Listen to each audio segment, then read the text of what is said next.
Hi guys, I'm back again.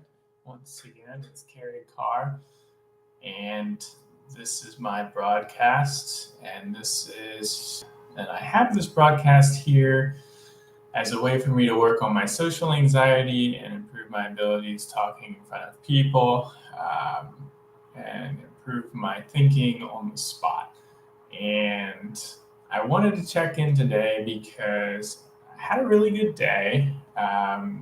At work, I have a bunch of meetings, and some of them require, a lot of interaction from me. Other ones I lead.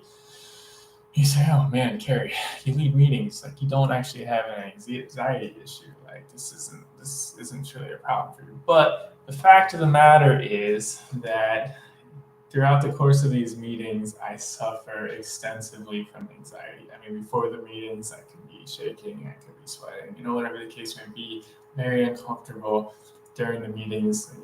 The same level of discomfort exists throughout the entire meeting. So some days, aka today, I have really good. I perform really well in my meetings. All right, I have a plan. I have a thought process. I stick to the plan. I go out there and I perform and I do a good job. I lead the meeting, whatever. It feels good, at least in my head. Obviously, I'm not getting good. I don't really have a good feedback loop to ascertain my observations, but in my head, things are going well, and those are generally good meetings. And I think I've been having more success lately over the last couple of meetings because of some techniques that I've been using in my life to help me with, well, what originated was to help me with anxiety, but it's really just helped my overall mental framework as well. And it's really focusing or channeling my focus into things, or into whatever I want to direct my focus into. So before, a lot of the time, I would be thinking about other people. Is so and so looking at me? What do they think about me?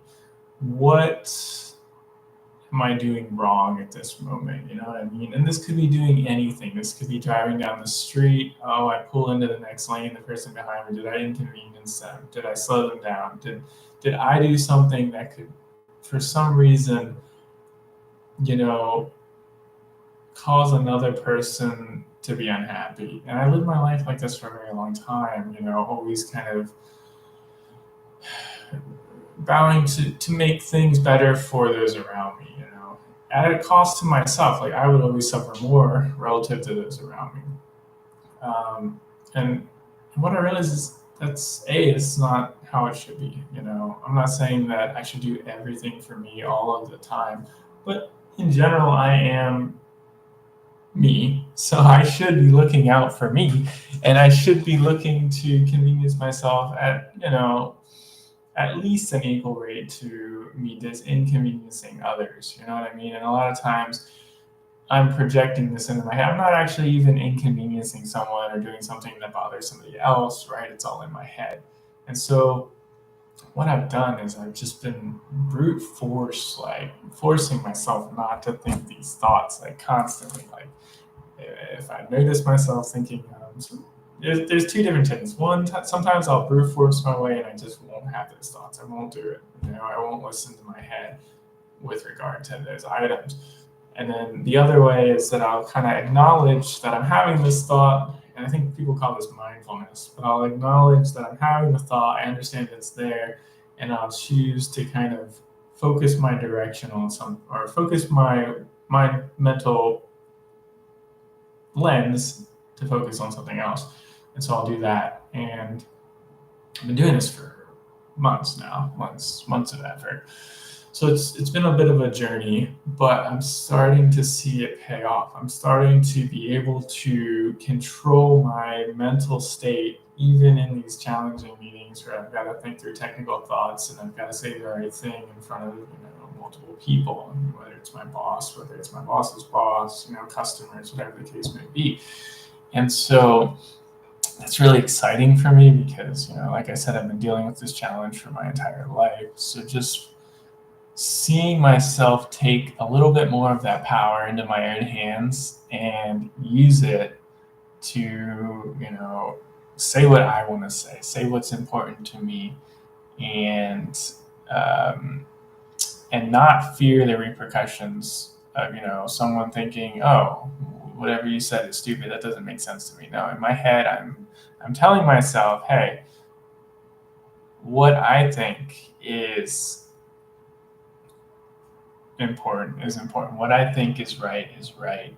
And what I have to say is worth saying. And it's proven to be the truth. Like, I'm not getting pushback on this. Nobody's actually coming out of their way to say, oh, you're doing this wrong. Like, when I focus my attention on what I want to say, and when I say it with, conviction, because it's what I believe, and I'm not saying it to impress anybody else or to garner attention or to get my boss to think I'm smart.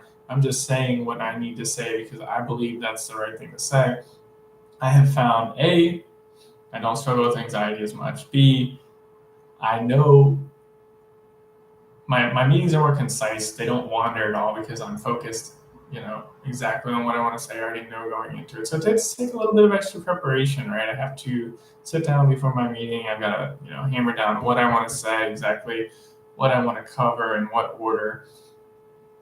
But it has given me, and I feel like I'm drifting a little bit now. Maybe that's because I didn't sit down before this and write down what I want to say. But there's, I guess, yeah. I think I drifted a little bit from what the point of this little talk was. But basically, I wanted to say that I had a good day today, and I attribute that to a lot of work that I've put in the past to channel my own internal thought energy. But I also wanted to say that there was a secondary reason for that goodness, and I think it was also that I've started to really value me, all right? As a person, as a body, as a thought mechanism. Like, I believe that I bring something to the table that's unique and that, other people don't always see. And when I started to kind of reinforce that thought process that, yes, I am a valuable asset to my team. Yes, I bring, an interesting perspective. Yes, sometimes I am correct and sometimes I have the best idea in the room. Not always, but sometimes. When I've reinforced that thought, that has also helped me a lot as well, and it's like those two things coming together finally are making an impact in my life, and they're allowing me to really speak up and say what I believe is truth, whether it's in meetings or in my friend groups or whatever the case may be. So I just want to share that little positive blurb that I'm having a good time out here and things are looking up, and I'm going to keep pushing, and hopefully it's more positive from here on out. All right, peace out, people. Thanks for listening.